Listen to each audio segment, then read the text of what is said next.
Good afternoon and thanks for joining us on Nationwide. We are live on the network service of the NTA.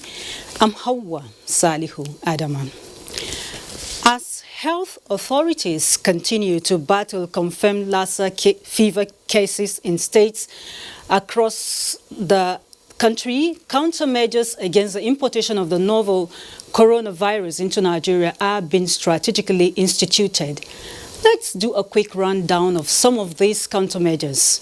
The Nigeria Center for Disease Control has established a coronavirus preparedness group that includes representatives from ports, health services of the Federal Ministry of Health, among other stakeholders. Thermal screening has been heightened at entry points, particularly for passengers coming from China.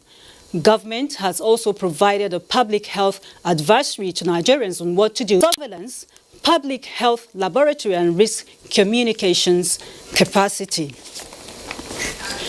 Incidentally, Nigeria has been thrown into the mix of who and under what condition access or entry into the country is permissible and granted. Under the new visa policy of Nigeria, entrance is allowed under 69 classes of visa type, including visa on arrival for African Union member countries.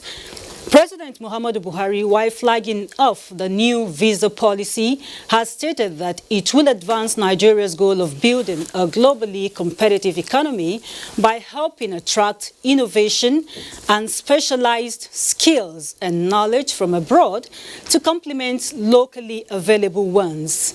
This sends a message to the world that Nigeria is open for business. And our correspondent Victor Azu is at the Nnamdi Azikiwe International Airport, Abuja, for more on this.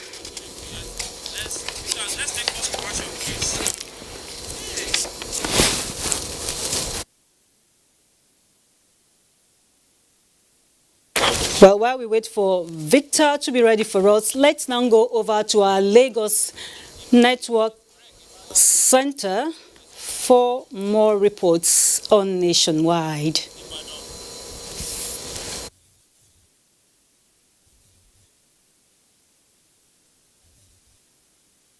Welcome to Ibadan. Federal government has concluded plans to release funds for implementation of independent generating power plants for selected national universities across the 6 geopolitical zones of the country. Minister of State for Power Godi Jedi Agba said this during an on-the-spot assessment of the Obafemi Awolowo University Ile-Ife Power Project. Correspondent Rotimi Akamo's report is here presented. Federal government's determination to build power generating plants in the nation's universities is to enhance academic development through uninterrupted power supply. To implement this policy, Minister of State for Power was at the Obafemi Awolowo University Ile-Ife.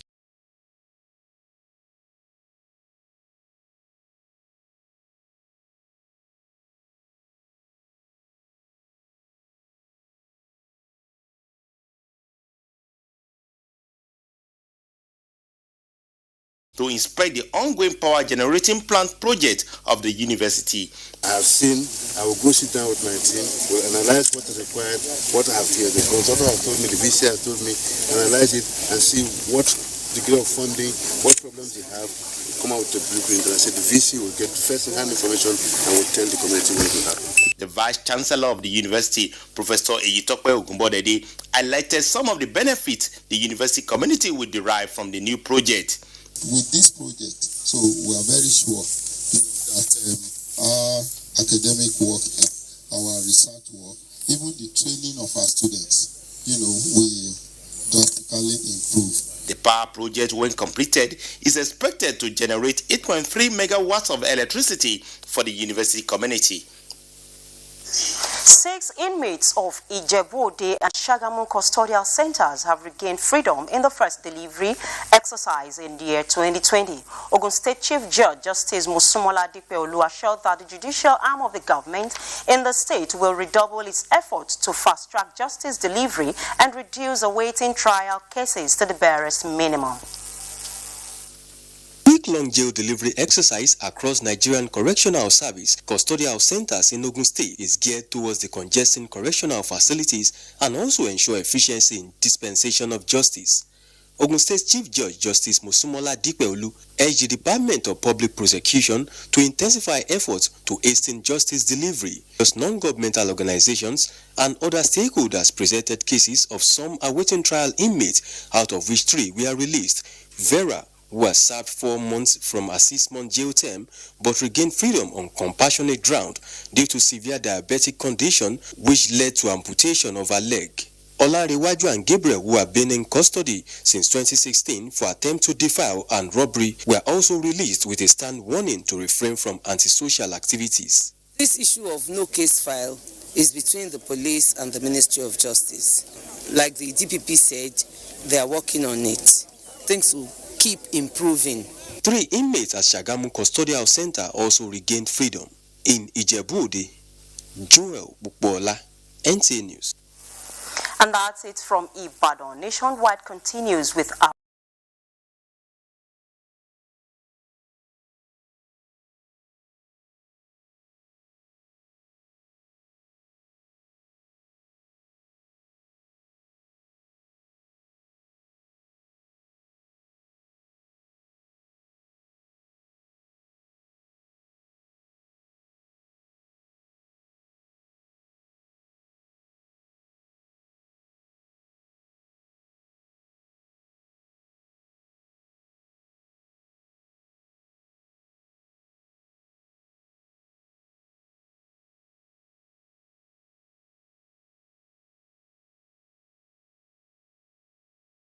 in Abuja. Good afternoon. Thank you, Adebola in Ibadan. And moving on, we will now join Abdurrahim in Wuhan, China, that's still on the coronavirus, to get an input from him, a Nigerian student. Hello, Abdurrahim. How are you and how have you been coping with the restriction in place by the Chinese government? Hello, good evening. I'm fine, I'm very well, I thank God. I'm healthy and everything is okay so far, so good. As regards to restrictions on placed with the Chinese government, I believe there are necessary procedures that have to be put in place because public safety is paramount. So we have to live with it to make sure this epidemic doesn't go further than it has right now. Okay, you talked about how helpful the Chinese government has been. What about the Nigerian embassy in Wuhan? The Nigerian embassy in Wuhan, so far, they came out to recognize the fact that we are in this plight, and they gave us words of encouragement. And so far, so good. At least the ambassador from his own personal pocket, so we're made to understand, he was able to give us some money to help with taking care of our basic needs. Because, you know, at the beginning stage of this epidemic, there was a lot of panic. We're not used to it.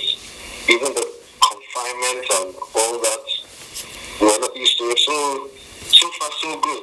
To me, it's satisfactory, to be sincere. Okay. Abdurrahim, are you in touch with other Nigerian students, and what is their perception on the development there in Wuhan?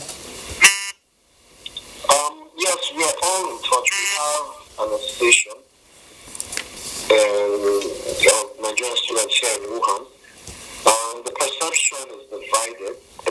Some of us want to stay, some of us, because of the paranoia and things like that, they want to leave. Some of us are just tired and frustrated. For example, there are some of us who should graduate this year. They are thinking about the academic calendar. Some people have families. So the fear is in different faces. But so far, so good. I believe we're okay. We're okay. Of course, your parents back home here and some Nigerians are a bit worried. What would be your word of assurance to Nigerians back here?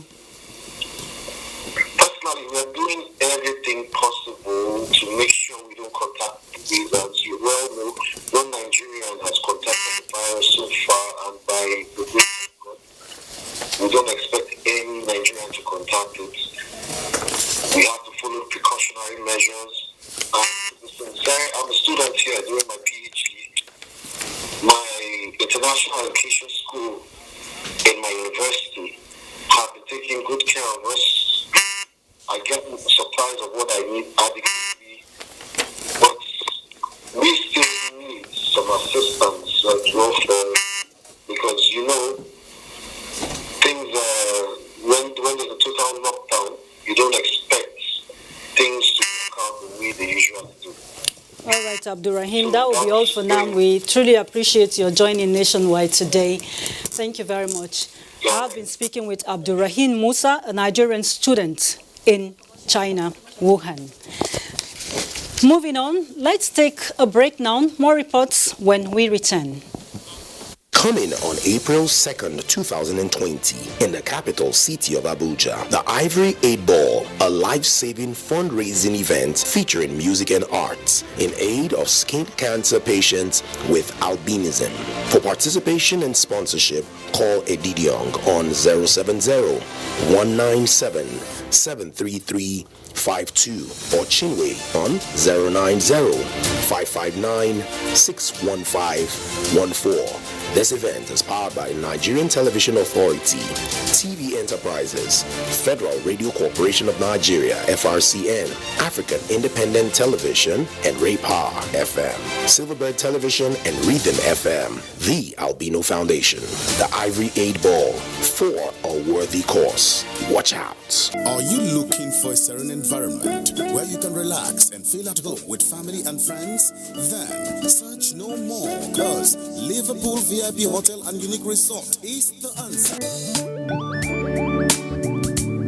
At Liverpool VIP Hotel and Unique Resort, we have well-furnished standard rooms and suites, 24 hours power supply, advanced security with CCTV cameras everywhere, VIP and bush bar, restaurant with all kinds of African and continental cuisines, assorted drinks, shawarma sports, modern 80-seater conference room. And now, check this out, 30% discount for all rooms and suites for 3 months. Hurry now to Liverpool VIP Hotels and Unique Resort, located at number 4 St. Michael's Crescent, off Tombier Extension, GRA Phase 3, Port Harcourt, River State. For reservation and more information, call 080-6764-0587. Liverpool VIP Hotel and Unique Resort. True hospitality. New digital technologies have thrown up new opportunities for online news gathering, reporting and management. NTA TV College invites online reporters, journalists, public relations practitioners, multimedia producers, and freelance reporters to a special 2-week intensive course on intermediate online news reporting skills. Take advantage of the course to upscale your skills in computer-assisted reporting, social media content production strategies, online media platforms for information dissemination and management. Date 2nd to 13th March 2020. Course fee 80,000 Naira per participant. Accommodation inclusive. Also running is a special 4-week intensive course on modern trends in broadcast media marketing. It is an essential course for the sales force in the broadcast media, in the public and private sector, to sharpen their skills and improve their capacities to deal with contemporary marketing challenges and competitors. Date 16th March to 9th April 2020. Course fee 100,000 Naira only per participant. Accommodation inclusive. The venue for both courses is the serene and secure environment of NTA TV College, near Old Government House, Rayfield, Jos. For more inquiries, please call 0803 314 TV College. Newcastle United travel to London for the 2nd week in a row as they take on Crystal Palace in the league. Will they achieve the double over their host this season, or will Crystal Palace carry out their revenge? Find out as Crystal Palace hosts Newcastle United on the Premier League Live on NTA Network at 3:30 p.m. this Saturday. The Premier League Live is brought to you by Coca-Cola and Access Bank. Thanks for rejoining us on Nationwide. And from coronavirus, we are back in Lagos to join Joy Ken Abakpoya to give us an update on the Lassa fever case in Lagos. Joy, We are aware that Lagos is a sensitive place as far as communicable diseases are through proper education. Through proper education, marriage counseling, parenthood sensitization, as well as providing solutions to family crisis. This assertion was made at the Muslim Family Conference held in Abuja. President Muhammadu Buhari to enable then expand their scope to cover computer studies and ICT in schools. Still staying with the National Assembly, the House of Representatives has urged the federal government to appoint additional justices for the Supreme Court to fast-track dispensation of justice. In a motion, Representative Luke Onofiok points out that justices at the Supreme Court fall short of the number provided in the Constitution. The House noted that when more justices are appointed, the ever-increasing number of appeals filed by the Supreme Court would witness speedy dispensation.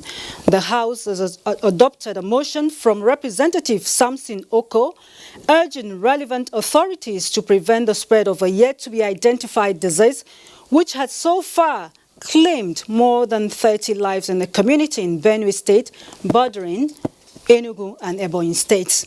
19 bills passed through first reading.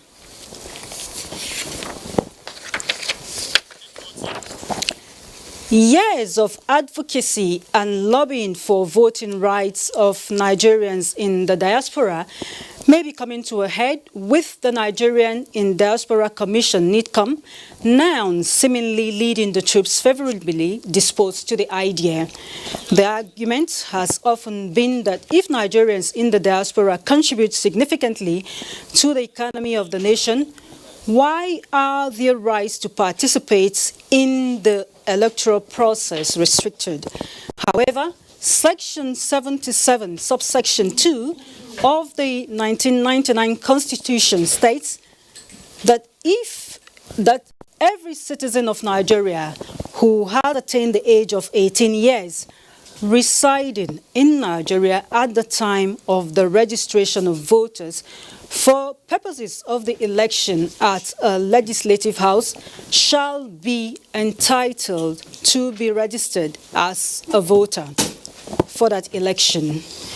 This suggests that if anything is to change, that part of the Constitution must be amended. First, to allow voter registration in the Nigerian embassies, consulates, or missions around the world. We pause for another break. Nationwide returns shortly. It's like making a step while the world is going forward and the school is making a step backward. Living abroad, NIDCOM have taken into consideration the cost aspect of diaspora voting. They've taken into consideration the issue of logistic. They've taken into consideration the issue of e-voting, because some have alleged fear that Nigeria is not ripe, for e-voting, based on technological advancement, as it is applicable in advanced world. But NIDCOM have come to realize that before we have diaspora voting, the issue of cost, cost implementation, because we know that this will be very much expensive. We've taken into consideration the issue of e-voting. We've taken into consideration the issue of whether the vote can be by proxy or whether it can be by post or by absentee voters. Talking about Nigeria not being ripe, let me join Barrister George Ikechukwu in Enugu. Do you consider the advocacy for diaspora voting rights a justifiable cause?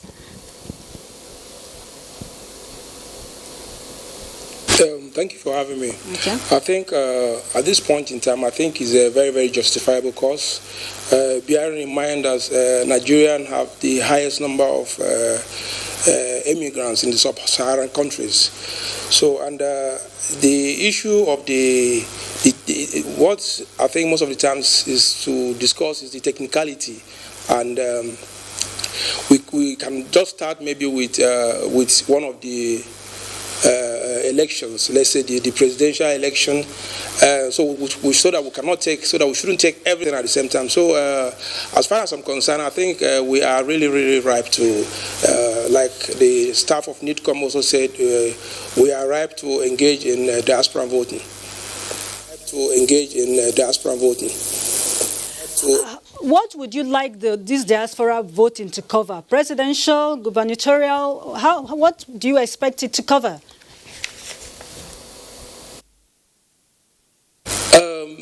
Bearing in mind one of the few handicaps we have in terms of logistics in Nigeria, and there might also be some legal hindrances.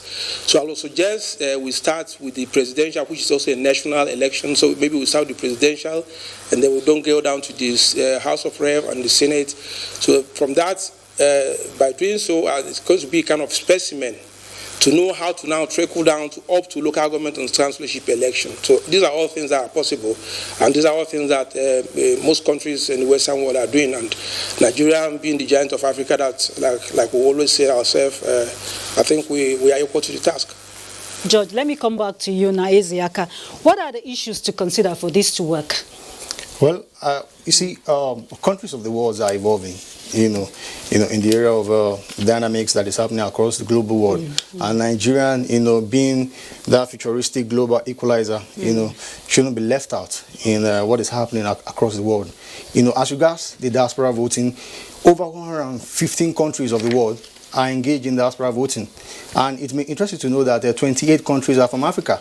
Even countries who are not even as developed as Nigeria, countries who are not as democratically strong as Nigeria. We actually hope that we get through with that. Thank you very much, Ezeaka Chidozie of NIDCOM and Barrister George Ikechukwu, a Nigerian based in Germany.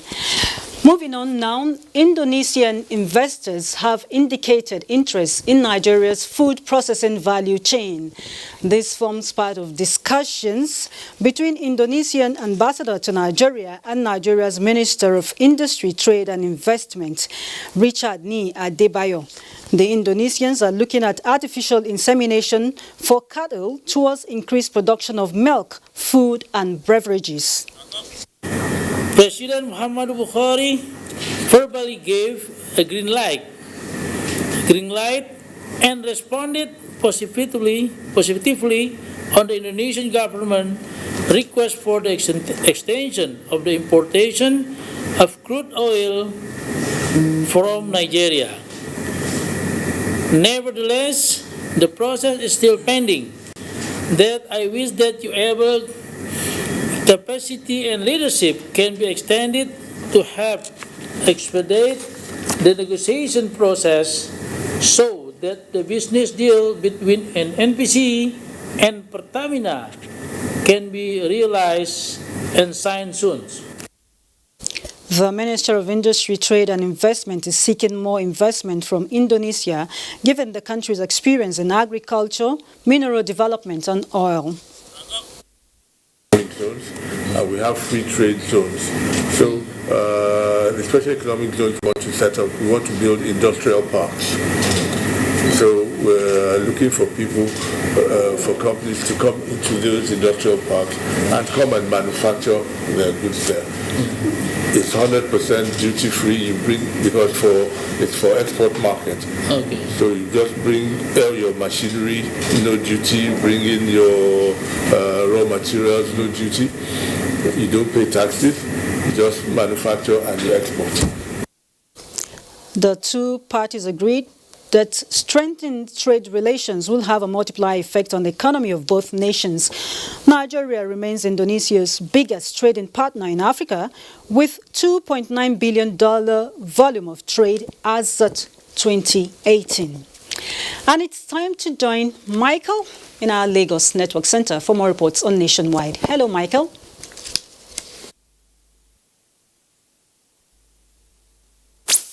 For joining us in Lagos. Lagos State government has begun contact tracing of the indexed Lassa fever patients to avoid the spread of the disease. Commissioner for Health, Professor Akin Abayomi, disclosed these at a media briefing in Lagos. Joy Ken Abakboya brings us details of these and the current situation of the patients.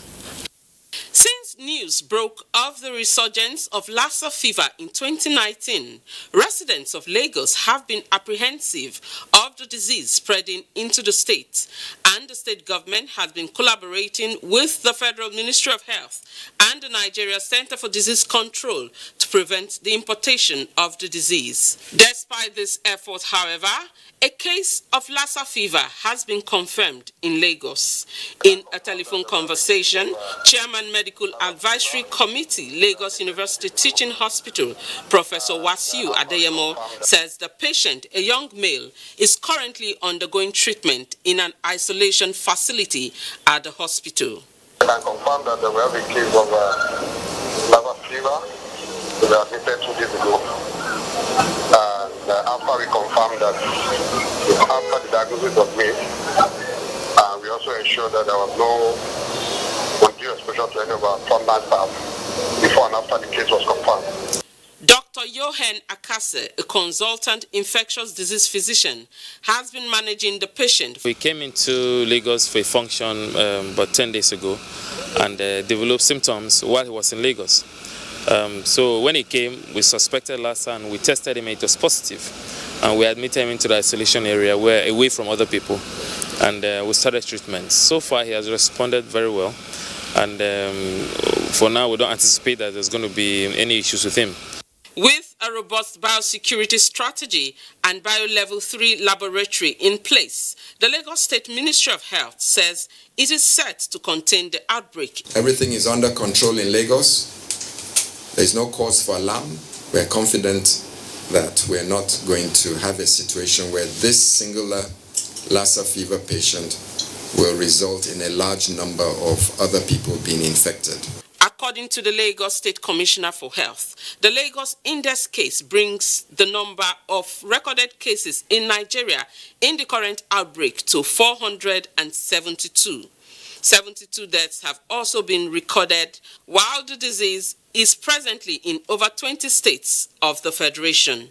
In Lagos, Joy Ken Abakbuya, NTA News. Justices and law enforcement agencies are deliberating on the implementability of the Suppression of Piracy and Other Maritime Offences Act 2019, with the view to understanding the legal framework for speedy prosecution and share ideas on likely challenges during enforcement.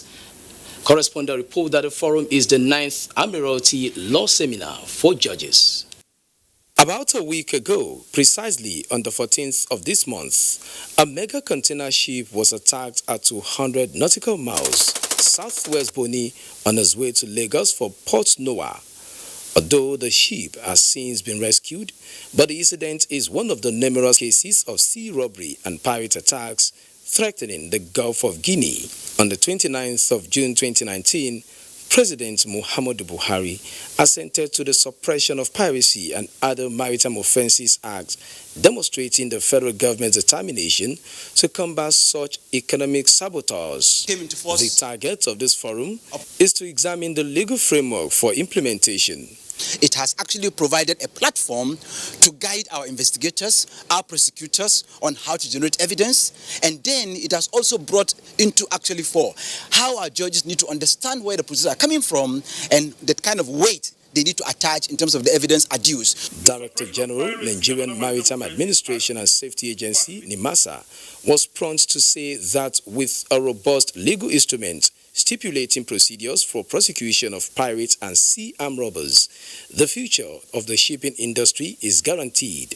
Government at the highest level has put in place a number of intervention measures, and one of those things the intervention measures will do is that it will reduce the number of young people available to be used for criminality. The Suppression of Piracy and Other Maritime Offences Act 2019 is the first freestanding maritime law in West and Central Africa, and if other countries within the Gulf of Guinea follow suit, there will be no safe haven for all forms of maritime criminalities.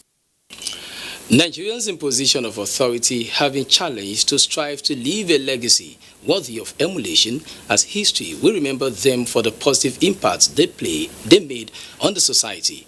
This was at the valedictory court session in Lagos for the President's Court of Appeal, Justice Zainab Bukachua, as she retires. The career and service of President Court of Appeal to the nation started 44 years ago with her appointment as the Magistrate Grade 1 in the then Kaduna State Judicial Service. Through sheer dint of hard work, patriotism and scholarship, Justice Zainab Adamu Bukachua rose to become the first acting president of the Court of Appeal in 2012, 14 years after coming to the Court of Appeal. She was later confirmed in 2014 as the first female president of the Court of Appeal.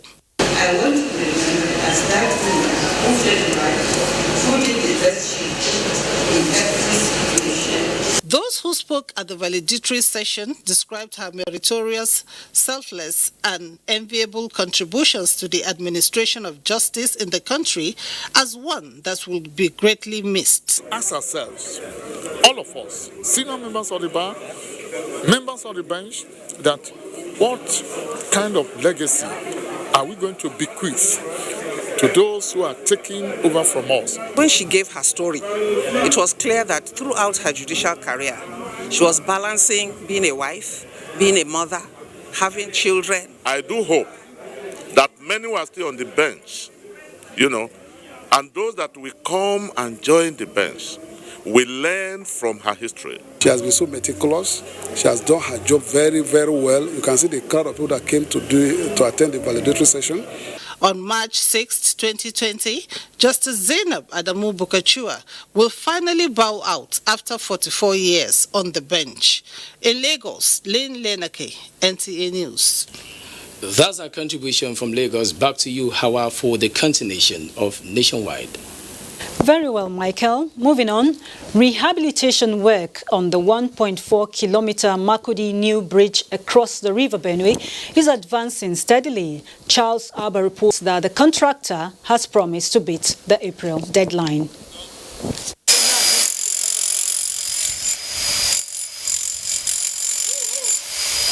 One month into the rehabilitation work on the Makudi New Bridge, so far, 2 out of the 14 expansion joints to the first arm of the bridge have been scraped, and work has moved to the third one.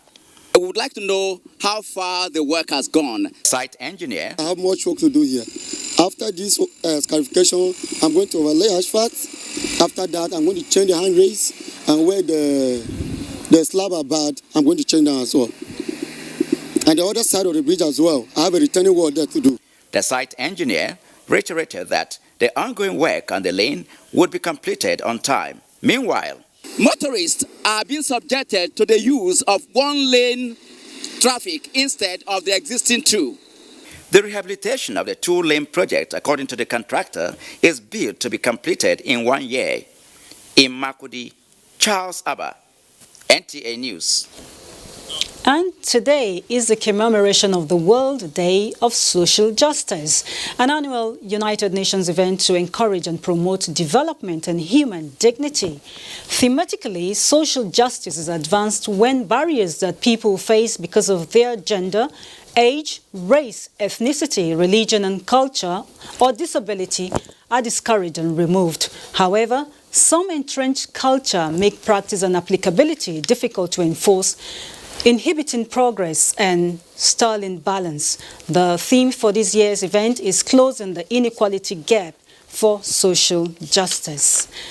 And I'm now being joined in the studio by a rights activist, Comrade Solomon Adodo, to talk more on this. You're welcome. Thank you very much. Good day, Nigerians. Okay. Talking about inequality, how wide is the gap between ideas and reality in the realm of social justice in Nigeria? And now, of course, it's glaring. We've had challenges of inequality from ages back, and it's widening. What's important now is how we can close that gap, and what is being done to close that gap. Saying there is a gap is obvious. Okay. It's very obvious. But how can we close that gap? Okay. And, in closing that gap, we need to see how we can lift more of our people out of extreme poverty, how we can get more of our youths employed and engaged, because at the root of social injustices leading to all of these crimes we face as a nation. So when we can close this gap, we will discover that the things that militate against nationhood, against progress, against development will also be brought down. So how can we begin to create more jobs? How can we begin to lift more people out of poverty? I was just going to ask about your assessment of government initiative like the SIP. Yes. Now these are very welcome developments. You see, the social investment programs. You found out that prior to this time, we had so many people excluded. People in the lower dregs of poverty, you know, that's poverty within poverty, who could not access maybe a decent meal a day, who could not access some services. Young men and women who were out of school and had nothing doing. Thankfully, the Empower program came up, absorbing most of them. Thankfully, all of the social investment programs came in, also giving them hope. You know, children malnourished and all of that. You could see pictures everywhere, you know, but today we have a scenario where these social investment programs have come to the rescue. They've at least put sort of cushion to ensure that we don't go beneath some level. Now, having done that, it's high time we move to the next level. How can we begin to engage productivity? How can we begin to ensure that the young men and women who were involved in Empower, from what they garnered, from the experiences they garnered, having been served by the nation, how can we raise them up to also serve the nation? How can we bring them to that plane of innovative productivity? Now, when that is done, you'll discover that they'll be more engaged. We will be closing the gap. Ideas are all out there. Let's see how we can translate these ideas. They are potentials. Move from potentials to productivity. Like Lee Kuan Yew moved Singapore from third world to first world. It's possible in Nigeria. Adodo, thank you very much for coming to the Network News studio. Thank you very much for having me. Moving on now, I understand our correspondent Victor Azu is now ready for us from the Nnamdi Azikiwe International Airport. Hello, Victor. How explicit or not is the visa on arrival in practical terms? Perhaps, if possible, take us through the process from arrival to exit.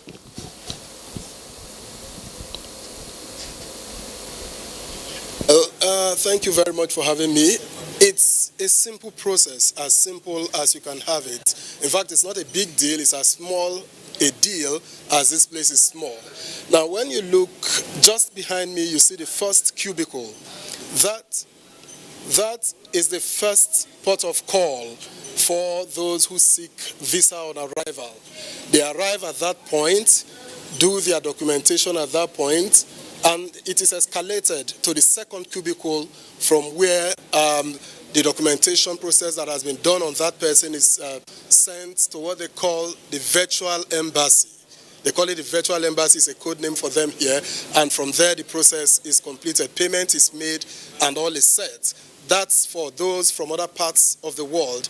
But for African nationals of African countries, based on the new policy of the federal government, those that are from African countries, all they need do is to do their registration, visit the NIS portal from wherever they are, do their registration there, make their payments, and wait. They get what is called an approval, of course, a visa on arrival approval. Once they get the visa on arrival approval, they can then proceed to Nigeria to complete the process once they get to this point. That's how simple it is. Thank you, Victor, for that update. Moving on, and a report just in says the Information and Culture Minister Lai Mohammed has described as unfortunate, sensational and outright disinformation the hysteria that has been generated about the proposed $500 million loan being sought from China, saying it is wrong to report that the loan is for NTA alone. Correspondent Anthony Forson reports that the minister gave the breakdown of what the loan will be used for at a media briefing, explaining that 3 critical projects have been targeted: to construct a headquarters complex for transmission network for integrated television services, ITS, the federal government-owned signal distributor, which is a major component for the nation's digital switch over project.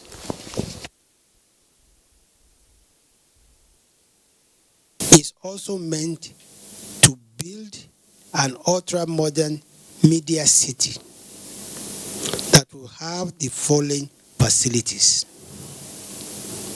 indoor-outdoor shooting area, animation production facility, digital media training center, world-class cinema, a 4-star hotel, an amusement park, and an amphitheater. Train Nigerian broadcasters and filmmakers in the production of high-quality media content programs. This will make Nigeria a hub for digital content in sub-Saharan Africa.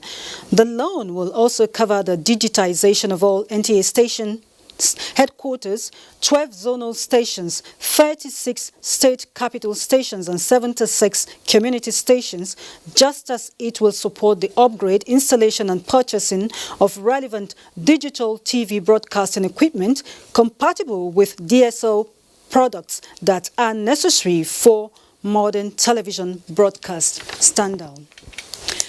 And we now go over to our Benin Network Center where Agatha is on standby. It's over to you, Agatha.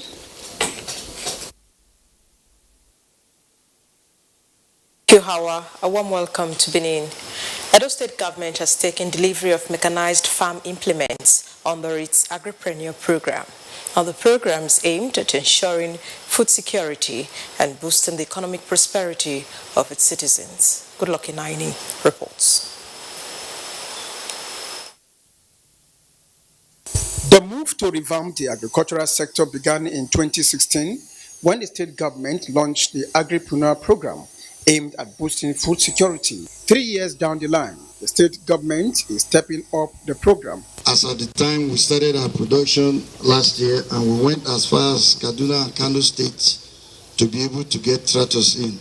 But thanks to you, today we have them present here in Edo State. For Governor Baseki, this is one sure way farmers in the state will get better results. He says state government will ensure Agric mechanized hub is replicated in the 2 other senatorial districts. From my experience, starting with Sobe through what we did last year, it is clear that under our Agripreneur program, where up to 5 hectares is given or allotted to each farmer, that one investment that will make the yields very high, and it will be mechanization. Some farmers who were part of the previous Agripreneur program were given checks as profits accrued to them under the program.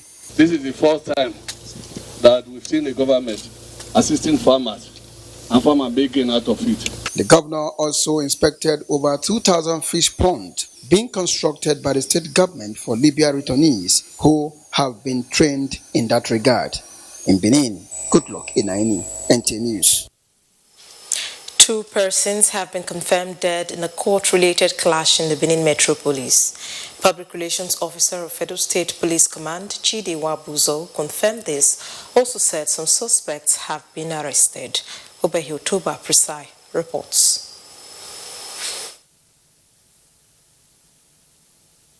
The court clash occurred at 7 o'clock in the evening on Upper Sakmomba, one of the highly populated areas in the city. Though calm has returned to the area, some shop owners who alleged that their shops were looted are counting their losses. They stole many money. They enter POS offices, even those who are selling along the road, they were with some guns and battle axe and cutlass. Somebody were killed there. So we all have to lock our shop. But getting to the office this morning, we see that my shop is broken. So I did this place, I thought they go like 15 years. When I did across there, now so they break my storage like 10 times. The police says there is no cause for alarm as it is on top of the situation. The first case was one, that is Mr. Lucky Ogedewe, while the second one was one other person. And in these 2 reported cases of a secret court fight. So far, so good. A handful number of 30 suspects have been arrested, and they are currently under investigation. Meanwhile, the corpse of the young men who died in the clash have since been deposited in the morgue. In Benin, Obehi Otoba Presai, NTA News. That's our package. Hawa, it's back to you. Very well, Agatha. Moving on now, to ensure effective reintegration and rehabilitation of Boko Haram ex-fighters, the Ministry of Humanitarian Affairs, Disaster Management and Social Development is ready to partner Operation Safe Corridor, a multinational and multi-agency humanitarian gesture has been established to that effect. Let's now join Ruth Aguele for more. In September 2015, the federal government gave a directive for the establishment of Operation Safe Corridor to ensure willing and repentant ex-Boko Haram fighters be reintegrated into the society. And in 2016, the activities of Operation Safe Corridor kicked off. Today, this visit by the Operation Safe Corridor to the Ministry of Humanitarian Affairs, Disaster Management and Social Development is to establish a strong partnership and also recount some of the activities from 2016 till date. Also reel out some of the challenges being faced in reintegrating some of these ex-Boko Haram members into the society. Since we released them to the state governments, we have not received any report of hostility against them in the communities where they have been integrated. And he also debunked the rumor making wave on the social media that some of these ex-Boko Haram members have been recruited into the Nigerian army. That's false news. I do not think any member of Boko Haram is qualified to be recruited into the Nigerian military. The ministry commended the efforts of Operation Safe Corridor and established the fact that they are ready to partner to achieve the desired result. This strategy is very important for us as a country. It's a way of even sending a signal to these people that are out there stabilizing this country, that the government has opened its doors for them to have a rethink, come back home. For both parties here, the fight against insurgency is a collective responsibility. Also, it is worthy of note that the camp, which is located in Gombe State, is open for visit by the general public for verification. In Abuja, Ruth Aguela, NTA News. Sports now. Ayo Deji Makinde is on standby. Minister of Youth and Sports Development Sunday Dare has charged the steering committee of the Sports Industry Working Group to initiate sustainable frameworks which will boost sports business in the country. The minister gave the charge while inaugurating the 14-member committee, split into two groups of 7 each of public and private sector committees. All Nigerians look to see